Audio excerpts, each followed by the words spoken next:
Captain Minji's eyes slowly opened as consciousness returned to her aching body. The metallic taste of blood filled her mouth, and her head throbbed from where the stun blast had knocked her unconscious, cold metal pressed against her wrists. Some kind of energy shackles that hummed with alien technology. The room round her was unlike anything she had ever seen. Curved walls pulsed with bioluminescent veins of blue and purple light, casting eerie shadows across the chamber. The floor beneath her felt warm and slightly organic, as if the entire ship was alive. Strange symbols flickered across transparent panels that floated in midair, displaying incomprehensible data streams. Her diplomatic shuttle had been on a routine approach to the neutral zone when the attack came. One moment she was reviewing her negotiation notes, the next she was watching her pilot dissolve under the beam of an alien disruptor weapon. The memory made her stomach clench, but she pushed the emotion down. There would be time to grieve later. Heavy footsteps echoed through the corridor outside her cell. The sound was wrong somehow. Too many impacts for a bipedal creature. When the door dissolved into shimmering particles, Minji got her first clear look at her captors. Commander Vexival entered the chamber with the confident stride of a predator. He stood nearly 3 meters tall, his blue-scaled skin reflecting the bioluminescent lighting. 4 muscular arms extended from his torso, each ending in clawed hands that could easily crush a human skull. His face was angular and sharp, with golden eyes that held no warmth or mercy. Ceremonial scars covered his neck and shoulders, marks of a warrior culture that valued strength above all else. "So the little human finally awakens," Vexival said, his voice a low rumble that seemed to vibrate through the ship's hull. 2 small aliens flanked him, creatures that looked like walking mantises with chitinous armor and compound eyes that tracked every movement. "I am disappointed. Your species has such a reputation for resilience, yet you fall so easily."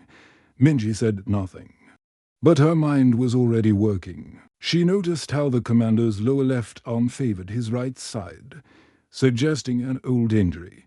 The mantis-like guards carried energy weapons, but their grip suggested the weapons were heavy for their insectoid physiology.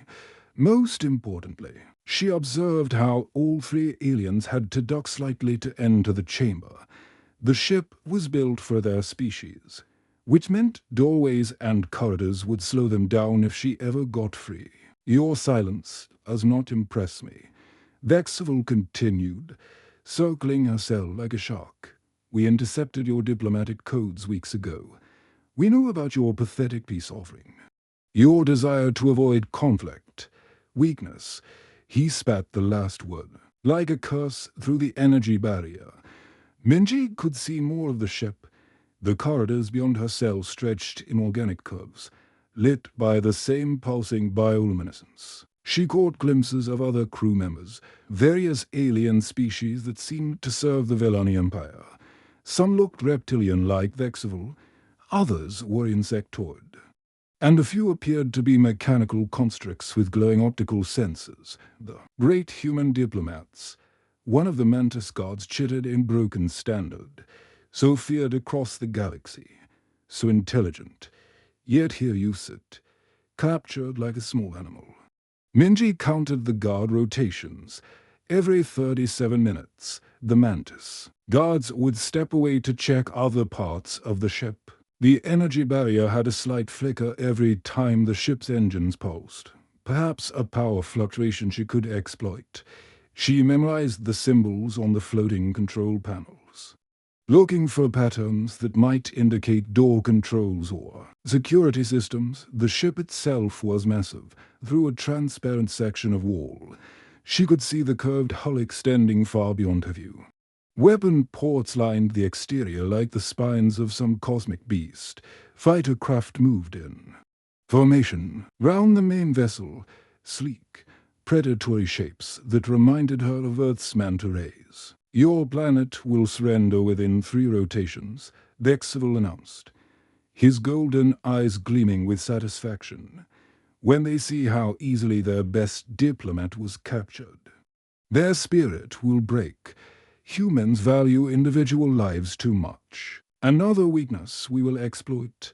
As he spoke, Minji noticed something crucial. The commander's ceremonial armor had gaps at the joints, and his species seemed to have a blind spot directly above their heads due to their forward-facing eyes. The ship's artificial gravity was slightly heavier than Earth normal, which would tire her quickly, but might also slow down the bulkier aliens in a chase. "You study us," Vexivil observed, his voice dropping to a dangerous whisper. "Good. Learn well how superior beings conduct themselves. Perhaps your final moments will be educational." Minji finally spoke, her voice calm and steady despite her circumstances. "I'm learning quite a lot, Commander. Thank you for the lesson." Something in her tone made Vexivil's eyes narrow. For just a moment, uncertainty flickered across his scarred features. Then he turned and strode from the chamber, the Mantis guards following behind. Alone again, Minji smiled grimly. Her captors had made their first critical error. They had given her exactly what she needed most: time to observe, plan, and prepare. They thought they had captured a helpless diplomat, but they had no idea what humans were truly capable of when pushed to their limits. The real lesson was about to begin. The emergency alert pierced through the quiet morning at Earth Defense Command headquarters in Seoul.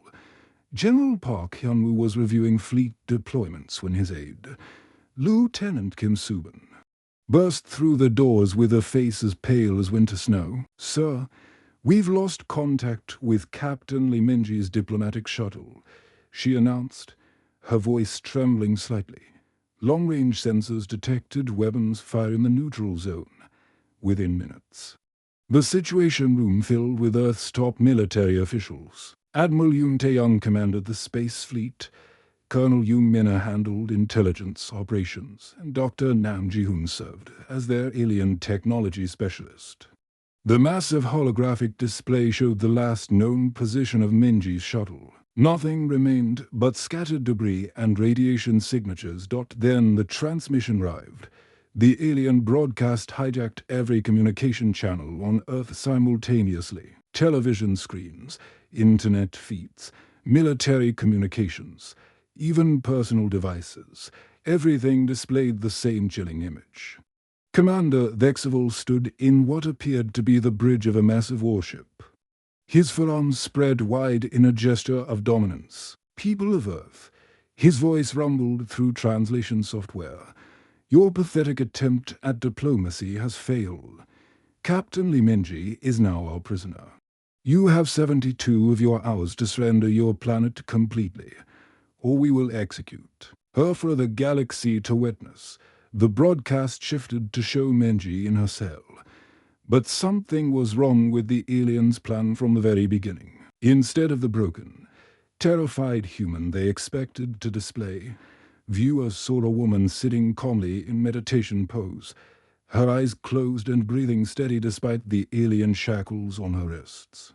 "Look at your champion," Vexivil sneered, silent and defeated already. But General Park knew better. He had trained Minji personally in resistance techniques. That wasn't defeat. That was preparation over the next day. The Velani broadcasted their interrogation sessions across all Earth networks, believing they could break human morale by showing their captives suffering. They were completely wrong about human psychology. The first session showed Minji strapped to some kind of neural scanner while a spider-like alien technician operated the machine. Painful energy pulses coursed through the device, designed to force memories to the surface. The alien interrogator, a creature that looked like a walking crystal formation, demanded Earth's defense codes and fleet positions. Minji endured each pulse without making a sound. More importantly, Earth's viewers noticed something the aliens missed. She was counting. Her fingers moved in subtle patterns against her restraints, timing the intervals between each neural probe. She was learning their technologies with them. The second broadcast showed different torture methods. They placed her in a chamber that shifted gravity in nauseating waves, trying to disorient her sense of balance. The mantis guards mocked her as she struggled to stand, but careful observers noticed she wasn't just trying to stay upright. She was testing the chamber's limits, finding the spots where gravity was weakest. Dr. Nam Ji-hoon watched the feeds with growing amazement. She's not just surviving, he told the assembled command staff. She's studying them. Look at her eye movements. She's memorizing their equipment layouts. The third interrogation involved psychological warfare. The Velani brought in a shapeshifter, a disturbing creature that could mimic human appearance. It took the form of Captain Park Min-ho, Minji's former partner who had died in the defense of Europa colony 3 years earlier. Minji, the fake, Min-ho pleaded. Just tell them what they want to know. Don't suffer for nothing. For the first time, emotion flickered across Minji's face, but instead of breaking down, she did something that shocked her interrogators. She laughed. You got his face right, she said calmly. But Min-ho never called me by my first name during missions. He always used rank and surname. Nice try, though. The shapeshifter recoiled as if burned. Across Earth, military personnel cheered. Their captain hadn't just resisted. She had turned the alien's weapon against them. As the broadcasts continued, something unexpected happened across Earth. Instead of panic and demands for surrender, the population rallied. Social media exploded with messages of support for a captainly. Recruitment officers saw lines of volunteers wanting to join the defense forces. The alien psychological warfare had completely backfired. The most revealing moment came during the final broadcast of the second day. The Velani brought Minji to their ship's observation deck, trying to intimidate her with the sight of their massive fleet. Hundreds of warships floated in formation around the flagship, each one bristling with weapons that could level cities. Behold the might of the Velani Empire, Dexcivil declared. Your entire species could not stand against a single one of our vessels. But Minji wasn't looking at the ships with fear. Her engineering background kicked in as she studied their designs. She noticed how their energy shields interfered with each other when the ships flew too close together. She observed that their massive weapons had long charging cycles between shots. Most importantly, she saw that their formation patterns were rigid and predictable. Impressive, she said quietly. But Earth's watching millions caught the slight smile that crossed her face. She had found their weakness.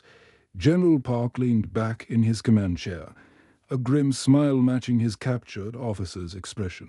The Velani thought they were broadcasting Earth's defeat, but they were actually giving away the greatest military secrets to one of humanity's finest tactical minds. The aliens had made their second critical mistake. They assumed humans would break under pressure instead of learning from it. The third day began like all the others aboard the Velani flagship. Minji sat in her cell, appearing to meditate while actually counting the precise timing of every system on the massive ship. She had memorized the pattern. Every 37 minutes and 14 seconds, the Mantis guards would leave their posts to report to their shift commander. But today was different. Today, she was ready. Through 2 days of careful observation, Minji had noticed something crucial about Velani technology. Every alien on the ship wore a small neural implant behind their left ear, a biomechanical device that glowed with soft blue light. She had watched how they used these implants to operate doors, access computers, and even communicate with each other silently. The technology was incredibly advanced, but it had one major flaw. The implants were designed for Velani physiology. They assumed only their species could use them. They were wrong. At exactly 14:37 ship time, the Mantis guards stepped away from her cell to make their routine report. Minji had been practicing the movement in her mind for hours. As the nearest guard turned the corner, she struck. Her grandmother had taught her taekwondo as a child, but her real training came from Captain Chosenho, Earth's finest hand-to-hand combat instructor. The technique was called Silent Thunder, a precise strike to the nerve cluster that would paralyze without killing. The mantis god dropped like a stone, its compound eyes going dark. Minji quickly pried the neural implant from behind the creature's head. The device was warm and slightly sticky, pulsing with alien bioelectricity. She had no idea if it would work for a human, but she had studied the activation patterns through the energy barrier of her cell. The moment she pressed the implant against her temple, fire shot through her brain. The alien technology tried to interface with her nervous system, sending waves of pain and disorientation. But Minji gritted her teeth and held on. She had endured worse during the interrogations. Slowly, the pain faded, replaced by something extraordinary. She could feel the ship around her, not just see it, but sense its electronic heartbeat. The neural implant was translating the ship's computer systems into patterns her human brain could understand. The cell door dissolved at her mental command. Moving quickly through the organic corridors, Minji began her real work. The Veloni had built their entire ship around the assumption that only their own species could access the neural network. Every security system, every door, every computer terminal was protected by technology that required their specific implants. But Minji wasn't Veloni. She was human, and humans had always been masters of adaptation. Her first target was the ship's internal communications, using her stolen implant. She accessed the network and began planting what Dr. Nam Ji-hoon would have called logic viruses. Simple programs that would cause system conflicts. The beauty was that she didn't need to understand alien programming languages. The neural implant translated her intentions into commands the ship could process within minutes. Confusion spread. Through the Veloni crew, security cameras began showing false images. Door controls reversed their functions. The artificial gravity in non-essential sections began fluctuating randomly to the aliens. It looked like their ship was suffering multiple system failures. Simultaneously, Commander Exeval's roar of anger echoed through the entire vessel. Find the human. She has escaped her cell. But Minji was already 3 steps ahead. She had accessed the ship's blueprint through the neural network and discovered something the Veloni had never intended. Error to see the location of their primary computer core. The journey through the ship's bowels was like traveling through the digestive system of some massive beast. Pipes and conduits pulsed with energy, carrying power and data to every corner of the vessel. Maintenance robots, spider-like machines with multiple tool arms, scuttled past her without recognizing H. As a threat, the stolen implant identified her as authorized personnel. The computer core chamber was breathtaking and terrifying. A massive organic brain, grown rather than built, floated in a tank of green fluid. Thousands of fiber-optic nerves connected it to every system on the ship. This was the true heart of Veloni technology. Biological computing that could process information faster than any mechanical system. But even biological systems had weaknesses. Minji approached the primary interface console, her stolen implant, burning against her temple as she accessed deeper levels of the ship's consciousness. The Veloni biocomputer tried to reject her presence, sensing she was not one of its creators. But human determination proved stronger than alien programming. She began her real attack.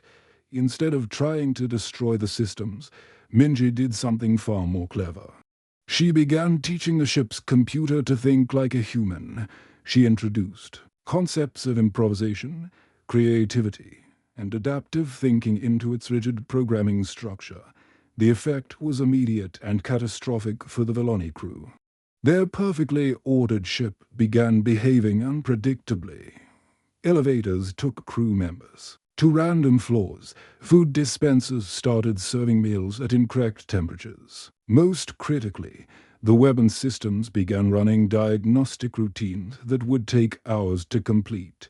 Alarms blared throughout the flagship as Vexivil realized what was happening. "She's not just escaped," he snarled to his bridge crew.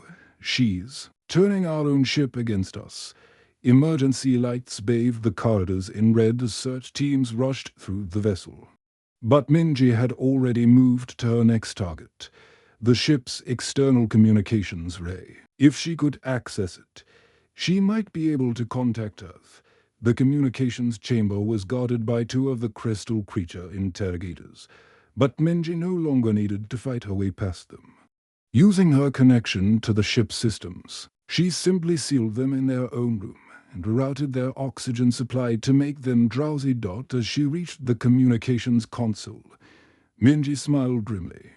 The Velani had made their third critical mistake. They had assumed that superior technology meant superior users. They never imagined that a primitive human could not only adapt to their systems but improve them. The real surprise was yet to come. Commander Kim Dongyan was having the worst day of his military career. His stealth frigate silent. Storm hung, motionless in the asteroid field, hidden among the rocky debris while monitoring the massive Velani fleet. For 3 days, he had watched helplessly as the aliens broadcast their torture of Captain Liminji to the entire galaxy. The Silent Storm was Earth's most advanced warship. Equipped with experimental cloaking technology and quantum communication arrays, but against a fleet of 500 alien vessels, even their best ship was just a gnat facing a swarm of hornets. Commander Kim's orders were clear: observe and report. But do not engage under any circumstances. His bridge crew was tense. Lieutenant Bai Jiang monitored the sensor rays, her fingers dancing across holographic controls as she tracked the alien formations. Chief Engineer Omen Siok kept their experimental cloaking device running at peak efficiency, knowing that one power fluctuation would mean instant death for all of them. Communications Officer Park Sun-hee listened to the alien broadcasts, her face growing darker with each interrogation session. "Sir," Park Sun-hee whispered, "they're starting another broadcast. The aliens are bringing Captain Lee to their bridge." The main screen flickered to life, showing the interior of the Velani flagship. Commander Vexivil stood before a massive tactical display, his forearms gesturing at holographic representations of Earth's solar system. Behind him, Minji was escorted by 6 heavily armed guards, reptilian creatures in powered armor that made them look like walking tanks. "People of Earth," Vexivil's voice boomed across all frequencies, "observe your champion's final moments. In 1 hour, your planet's deadline expires. When your leaders refuse to surrender, this human will die, and our invasion fleet will reduce your world to ash." But something was wrong with the broadcast. The camera angles kept shifting randomly, and strange symbols flickered at the edges of the transmission. Lieutenant Bai frowned at her sensor readings. "Commander, I'm detecting massive system failures throughout their flagship. Power fluctuations, communication errors, internal security alerts. It's like their entire ship is malfunctioning." Then it happened. The alien broadcast suddenly cut out, replaced by something impossible. Captain Liminji's face appeared on their communication screen, but she wasn't in her cell. She was somewhere else on the alien ship, surrounded by pulsing biomechanical computers and organic control systems. "This is Captain Liminji to all Earth forces." Her voice crackled through quantum-encrypted channels that should have been impossible for her to access. "Authentication code GAM77 Alpha. I have successfully infiltrated the Velani flagship's primary systems." Commander Kim nearly fell out of his captain's chair. "How is that possible? She's a prisoner." Minji's image smiled grimly. "The Velani made a critical error. They assumed their neural interface technology was foolproof. They were wrong. I'm now connected to their ship's biological computer core. And I'm about to give you the biggest intelligence breakthrough in human history. Data began flooding into the Silent Storm's computers. Detailed schematics of Veloni ship designs, complete tactical formations, weapon specifications, shield frequencies, and most importantly, their weaknesses, my God. Chief Engineer breathed as he analyzed the incoming information. Their shields operate on a rotating frequency pattern. If we can time our attacks correctly, we can punch through them with conventional weapons. There's more. Minji's voice continued. Their fleet formations are completely rigid. They've never fought an enemy that uses unpredictable tactics. Their computers are programmed to counter specific threat patterns, but they can't adapt when we change our approach mid-battle.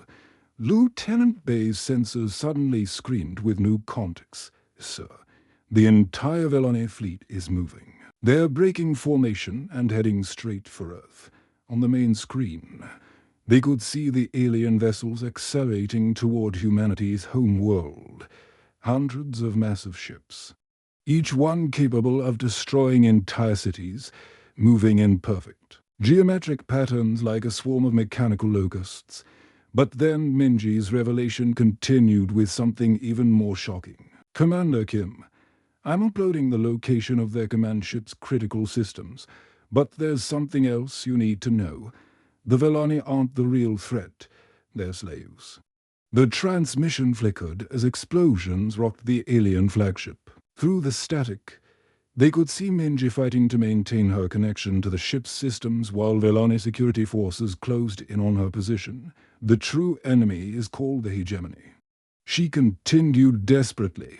The Velani were conquered. Centuries ago, their neural implants aren't just for ship control.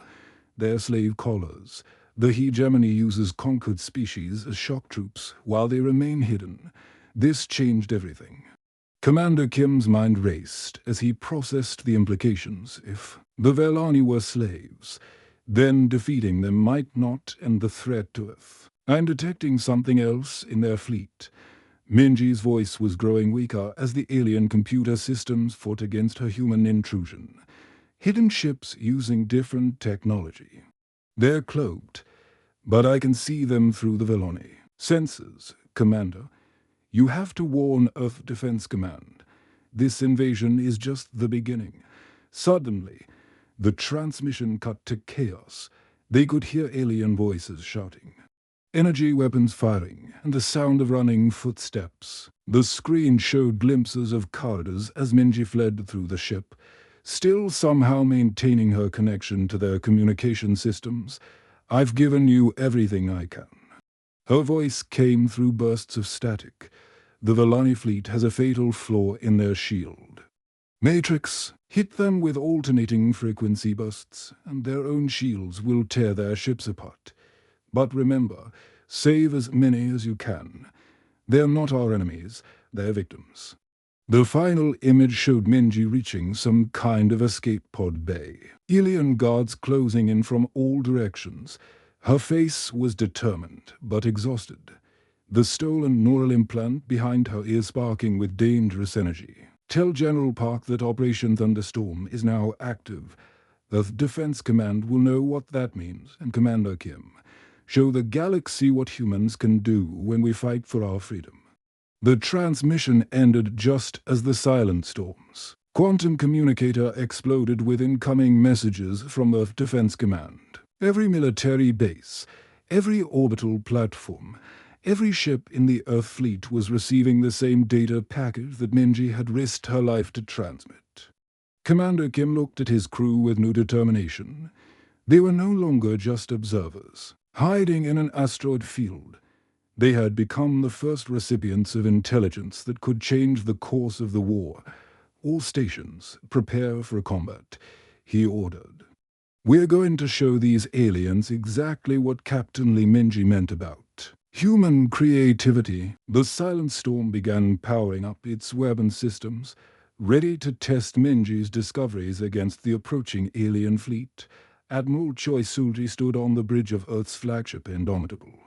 watching the largest space battle in human history unfold before her eyes. The massive view screen showed hundreds of ships locked in deadly combat. But this wasn't the desperate last stand everyone had expected, thanks to Minji's incredible intelligence breakthrough.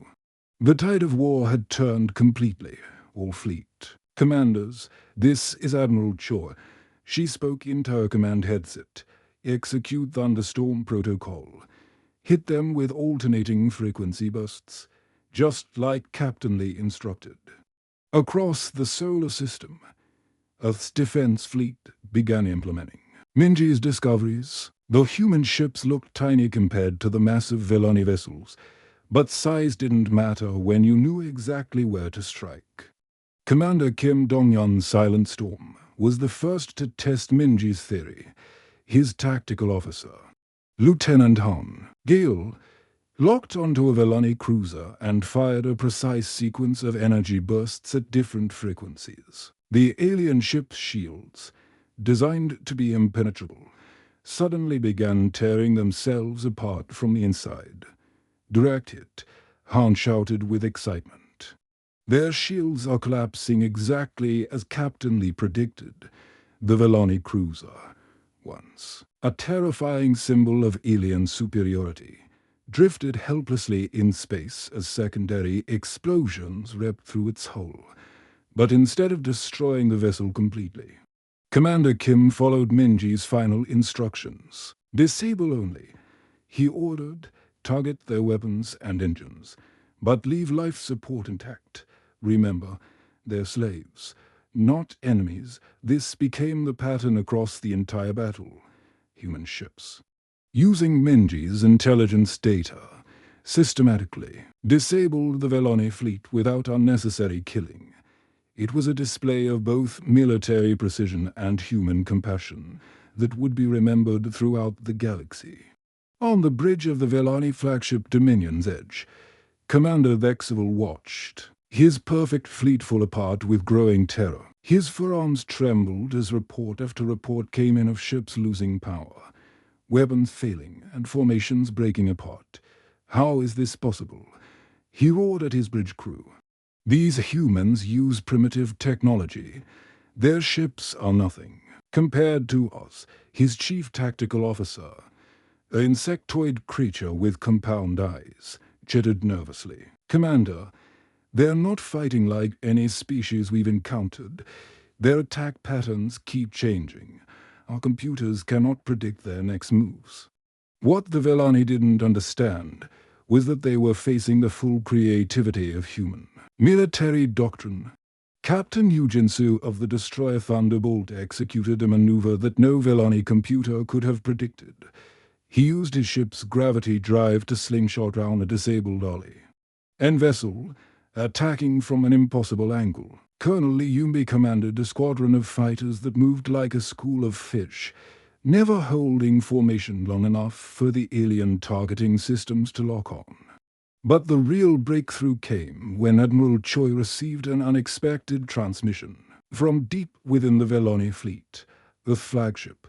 This is Captain Lee Minji aboard Velani Escape Pod 77 Alpha. The voice crackled through static.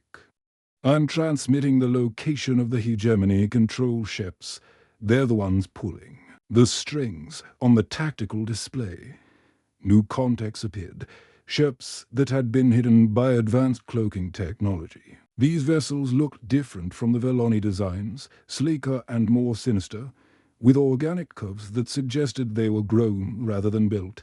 All units, priority targets identified. Admiral Choi announced, "Those are the real enemy. Take them down. And the Velani slaves will be free." What followed was the most coordinated attack in human military history. Ships from every nation on Earth, Korean destroyers, Japanese carriers, American battleships, European fighters, African cruisers, and South American support vessels, all working together with perfect unity. The hegemony control ships tried to flee when they realized their puppets were falling, but they had made the same mistake as their Velani slaves. They assumed humans would fight predictably, Captain Park Jiho of the stealth bomber Ghost Rider had been waiting in the asteroid field for exactly this moment. His ship, invisible to alien sensors, struck the largest hegemony vessel with a full spread of quantum torpedoes. The explosion was so massive it could be seen from Earth's surface. As the hegemony control network collapsed, something amazing happened throughout the Veloni fleet. The neural implants that had enslaved them for centuries began shutting down. For the first time in generations, the Velani were free to think for themselves. Commander Vexival felt the control collar behind his ego dead, and suddenly his mind was his own again.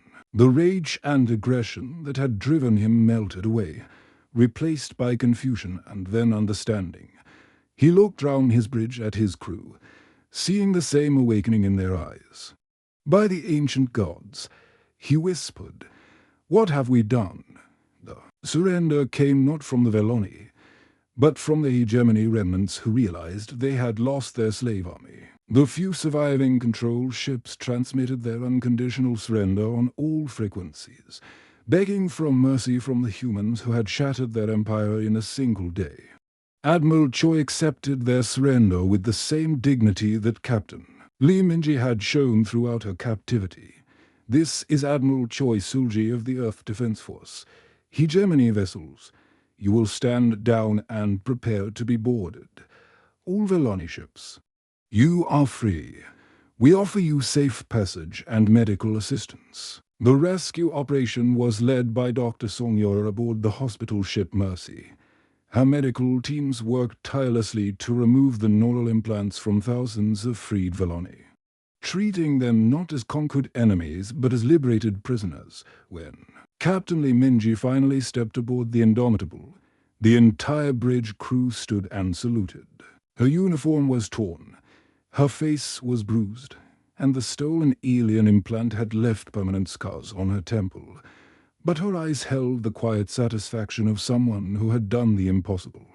General Park Hyun-woo was there to greet her personally. "Captain Lee," he said with a smile, "you've just rewritten the textbook on military intelligence gathering." Minji looked out at the view screen, where human and Velani ships were working together to hunt down the remaining hegemony forces. "It wasn't just me, General. It was every human who refused to give up hope. The aliens learned something today. Never underestimate a species that fights not just for victory, but for what's right." The war that was supposed to last years had ended in 3 days. The Velani Empire, grateful for their liberation, became humanity's first alien allies, and throughout the galaxy, the story spread of how a single human diplomat had brought down an empire not through violence, but through the uniquely human combination of courage, creativity, and compassion, D&D.